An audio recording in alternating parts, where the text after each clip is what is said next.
Previously, we've been learning about information sources, and it is yet another video to know more and explore more concerning the information sources. In my previous video, we defined what information sources are, the primary sources of information. We define them, and in this video, we are going to generally talk about the secondary sources of information. The importance of secondary sources of information, their characteristics, how can you identify the secondary sources of information, how are they applicable in our fields of research, learning, and in any aspects of life. How do we identify the secondary sources of information, and how are they helpful in our learning? In this video, just stay tuned and ready to learn, to define and discover. Have you wondered what the secondary sources of information are? How they are important? The examples of the secondary sources of information. In this video, we are going to learn all of that. We shall start by defining what secondary sources of information are. Simply, secondary sources of information are the ones that interpret, analyze, summarize, and also summarize primary sources of or events. Remember previously we said primary sources. For primary sources are original, meaning you are getting it from the real person who experienced an event, or you are getting it is called raw data. Why? Because it's unprocessed. It is data got directly from the person who evidenced the scene or the incident, whatever incident happened. For secondary sources, their role is to interpret, analyze, or summarize primary sources or events in order for you to get meaningful information. Some of the examples of these secondary sources, we can have books, as you see here. We have many books here, documentaries, essays and reviews, journals, and articles. In most cases, the secondary sources, they get their information from the primary sources and summarize it or build it up or make more meaning in that information by analyzing and interpreting the primary sources. That's why in most cases the secondary sources can be these books we use. For example, the historical books, the documentaries we see, the essays and reviews, can be newspapers. There are so many to mention but a few. Or it can be even from Google or whichever internet source you can use to get the information. So since secondary sources are just written forms of information, in most cases secondary sources, they are not original. The information is not very original. So the characteristics of secondary sources, how do we identify the uniqueness of secondary sources of information? Secondary sources of information, they are interpretative since they explain the primary source. Like for primary source, you may find that you are being given information like according to what someone saw or according to what someone thinks what the thing is. But for secondary information, will help you interpret from what the primary source has given you so that you get meaningful information or data. Then they are evaluative by offering opinions based on primary sources. From the primary source, information given by the primary source, you can analyze what you have been given to make it broader in secondary source. Then summarize information. They help you summarize primary information given by primary sources, since in primary sources it is maybe full of a lot of explanations and suggestions, but for secondary source they'll sum up it all to get the most important information needed. Then they contextualize primary data.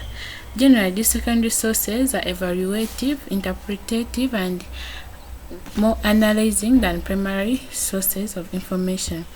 In other words, secondary sources are easier understood, they are simple, and they are more elaborate compared to primary sources. In fact, these secondary sources will give you a broader understanding of a topic. In fact, you can interpret it according to your cultural understanding, social understanding, so as you get meaning out of data or information.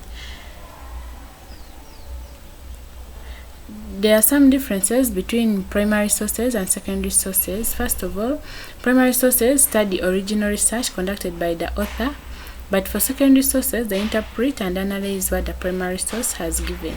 Primary sources give original data, but for secondary, should we say it's unoriginal, some bit of it.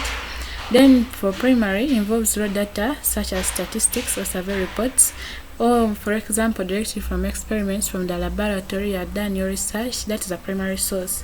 For secondary, it involves processed data. It summarizes what the primary source has given you. Primary sources require less interpretation, whereas secondary sources require more analysis and critique.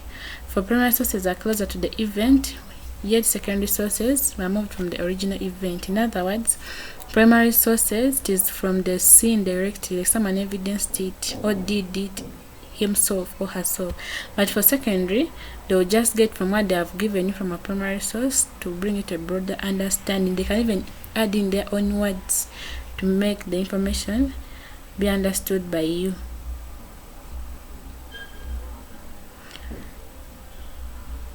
Then the advantages and disadvantages of secondary sources of information. Disadvantages of the secondary sources: there are misinterpretations or biases. In other words, anyone can give information according to their own understanding, not considering the original source.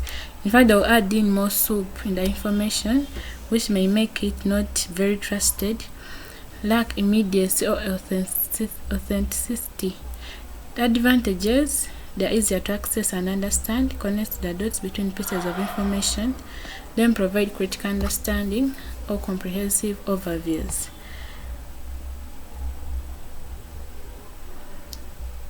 There is a note here. When conducting research, it is essential to use a combination of both primary and secondary sources to ensure a comprehensive understanding of the topic. In other words, when you are carrying out your research, don't only rely on, for example, when you're in the field, you will need the primary source.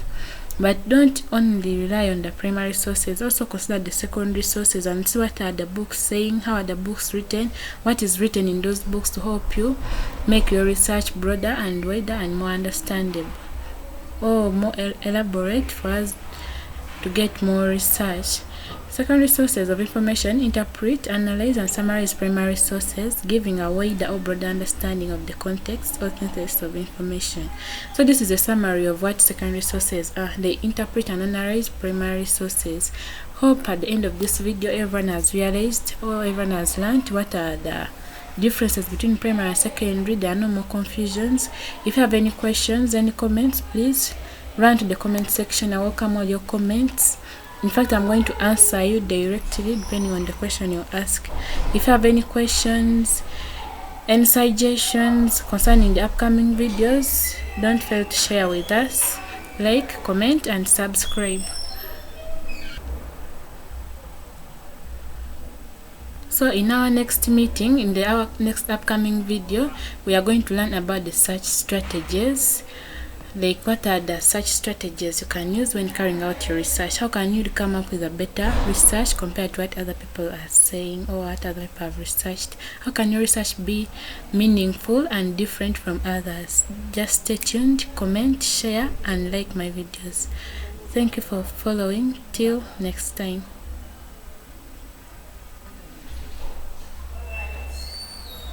Till next video, don't forget to share, subscribe, comment, like. In fact, you can ask for any upcoming videos which you would like me to share with you, or elaborate on some topics you want more hints. Till next time, thank you.